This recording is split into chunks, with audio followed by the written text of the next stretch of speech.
అనగా ఆ యొక్క గంగాదేవి ఏమనుకున్నారంటే వృద్ధా జంగముడు వీడు నా వెంబడి తలిగాడని చెప్పి పోలేలో ఆ గారెలు ఊరెళ్లలో అయినా గాని పాముల తేళ్ల విషములు పెట్టాలి. దీన్ని తిన్న తర్వాత నీళ్లు ఎక్కడ తాగితే అక్కడ మరణిస్తారు.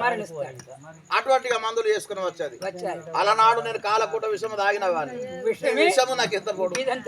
అయితే ఇందులో విషమునైనా గాని తీసి గోళ్ళల్లో ఉంచాను. మంచి మంచి తిన్నాను. ఈ ఆమె ఏం విషయం పెట్టాలి? పాముల విషం తేళ్ల విషములు పెట్టింది కదా. దీన్ని ఆయన మరుగు మందుగా చేసి దాని కొప్పులో చల్లి నేను ఏడగూకుంటాడా నా వద్దకు వచ్చినట్టు చేస్తా. శ్రీవాసుడు రమణి కొప్పు శ్రీవాసుడు రమణి కొప్పు